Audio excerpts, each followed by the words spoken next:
आज 13 रुकनी आइनी बेंच जो था 13 रुकनी आइनी बेंच अब वो 11 रुकनी बेंच बन गया है, उसकी एक नशस्त हुई और शुरू में ही बेंच के सरबराह जस्टिस अमीनुद्दीन साहब ने ये बताया कि कल चूँकि जस्टिस आयशा मलिक और जस्टिस अकील अब्बासी साहब ने अपना हतमी फ़ैसला दे दिया है, इसलिए वो अब इस बेंच की कार्रवाई में मज़ीद हिस्सा नहीं लेंगे, लेकिन उनकी जो राय है कि इन रिव्यू पिटिशनों को डिसमिस होना चाहिए, ये सुनने के काबिल नहीं हैं, वो राय शामिल की जाएगी हतमी फ़ैसले में। तो उनके जो 2 वोट हैं इन रिव्यू पिटिशनों के ख़िलाफ़, उन 2 वोटों का जो वज़न है वो हतमी फ़ैसले में शामिल होगा। तो ये बात वाज़ेह रहे। हमारी नज़र में इंतहाई तशवीशनाक मामला है। मुल्क इस वक्त एक जंग की सूरत से दो चार है। हमें इस मुल्क में इस वक्त इत्तेहाद चाहिए। हमें इस मुल्क में ज़रूरत है कि जो अवाम के हकीकी नुमाइंदे हैं वो पार्लिमान में भी हों और वो हुकूमत में भी हों हकीकतन। तो इस वक्त सूरत ये है कि एक फॉर्म 47 की पार्लिमान है, उसी फॉर्म 47 की पार्लिमान से एक हुकूमत कायम की गई है। हम ये कहते हैं और हम ये साबित कर सकते हैं कि हुक्मरान जमात ने 8 फरवरी 2024 को पूरे मुल्क में 16 सीटें जीती थी। उनको सीटें दी गई हैं और अब उन दी गई सीटों की बुनियाद पर उनको मज़ीद ख़वातीन और गैर मुस्लिम शहरियों के लिए जो मखसूस नशस्तें हैं वो देने का प्रोग्राम है। PTI को तमाम तर धांधली के बावजूद 93 सीटें मिली, जो सुप्रीम कोर्ट ने 12 जुलाई 2024 के फैसले में माना कि PTI बतौर जमात इस इलेक्शन में शामिल थी और PTI की कम अज़ कम 93 सीटें हैं और उन सीटों के तनासुब से PTI हकदार है ख़वातीन की मखसूस नशस्तों की और गैर मुस्लिम शहरियों की मखसूस नशस्तों की। अब अगर ये मखसूस नशस्तें हमसे छीनी जाती हैं, जो कि बज़ाहिर इरादा नज़र आ रहा है, और ये मखसूस नशस्तें उन दीगर जमातों को दी जाती हैं जिनको पहले ही उनकी औकात से ज़्यादा नशस्तें दी गई हैं पार्लिमान में, तो ये पार्लिमान मुकम्मल तौर पे पाकिस्तान के अवाम से दूर एक मसनूई इदारा बन जाएगी। इस पार्लिमान का कोई ताल्लुक़ नहीं रहेगा पाकिस्तान के अवाम की राय से। अब भी नहीं है, अब भी ये फॉर्म 47 की पार्लिमान है, लेकिन इसका नतीजा ये होगा कि खैबर पख्तूनख्वा असेंबली में मिसाल के तौर पे जिस जमात ने 6-7 सीटें जीती हैं उसको 8-10 मखसूस नशस्तें मिल जाएंगी और वह जमात जिसने 100 नशस्तें जीती हैं या लगभग, उसको कुछ भी नहीं मिलेगा।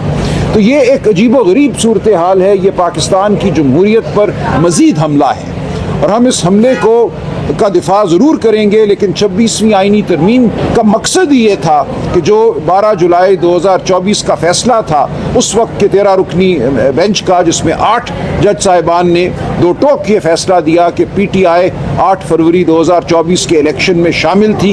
इलेक्शन कमीशन का ये कहना कि PTI के उम्मीदवार आज़ाद उम्मीदवार हैं बिल्कुल गलत था आइन और कानून की रूह से, लिहाजा उनको PTI का रुकन समझा जाए और उस हवाले से सीटें दी जाएँ मखसूस नशस्तें। उस फैसले को अगर ये आइनी बेंच जो 26वीं आइनी तरमीम के नतीजे में बना है और जिसमें हम ये कहते हैं और हमारा मुकदमा इसी आइनी बेंच के सामने ज़ेर इल्तवा है कि यहाँ लोगों को हुकूमत ने और मुक़्तदर हल्कों ने चुन चुन कर लगाया है और मकसद ये है कि हमसे हमारी मखसूस नशस्तें छीनी जाएँ। इसके साथ साथ जो फ़ौजी अदालतों का मामला है वो भी इसी आइनी बेंच के पास गया। ये 2 बड़े मामला थे जिनके लिए हम समझते हैं कि 26वीं आइनी तरमीम की गई कि पाकिस्तान के शहरियों को फौजी अदालतों के रहमो करम पे छोड़ा जाए। आपको यहाँ बताना चाहती हूँ कि जब हमने ये कंटेम्प्ट की एप्लीकेशन फाइल की और हमारा डिटेल नतीजा जिस वक्त ये जो जजमेंट है आ गई है, मैं एक एप्लीकेशन लेके सिकंदर सुल्तान राजा साहब के जो उन्होंने एक किला बंद किया हुआ इलेक्शन कमीशन वहाँ पेश हो रही थी और मैंने उनके पास सिर्फ वो जमा करानी थी।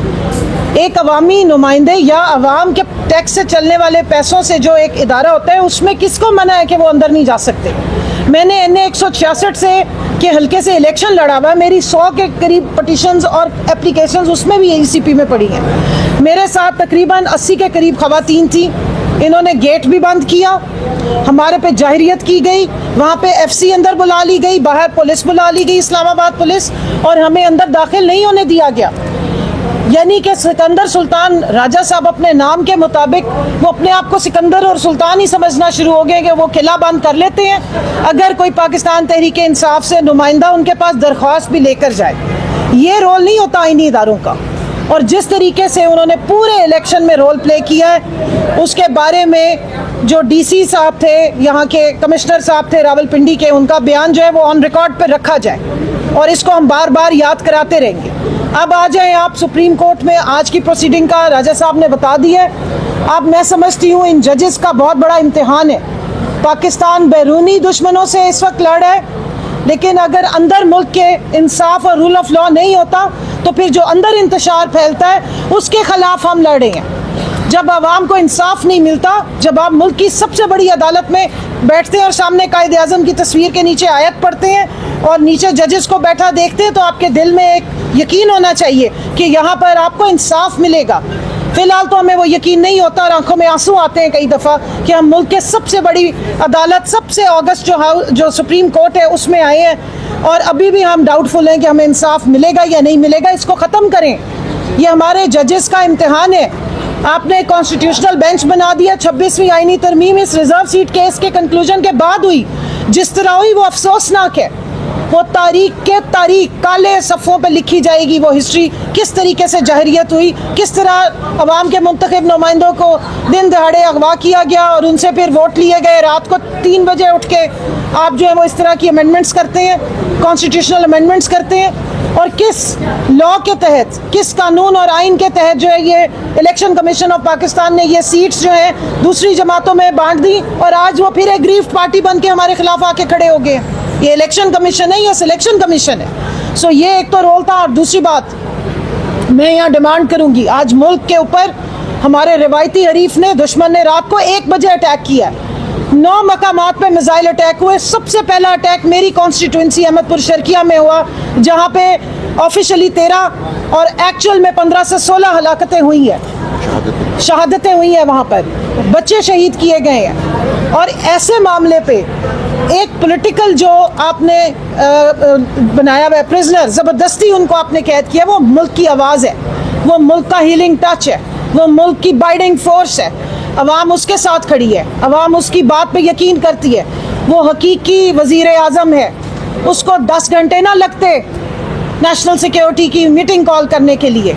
जिस वक्त रात को 1 बजे अटैक हुआ है, अगर इमरान खान बैठा होता तो फ़र्क ये था दिफाई निज़ाम में कि 15 मिनट बाद आपको इमरान खान स्क्रीन पर बैठा हुआ अपनी आवाम से बात करता नज़र आ रहा होता, क्योंकि वो आवाम का ही नुमाइंदा है, उनका इलेक्टेड है। तो मेरी डिमांड है इमरान खान साहब को फौरी तौर पर रिहा किया जाए और उनको हिफाजत वाले मुकाम पर मुंतकिल किया जाए।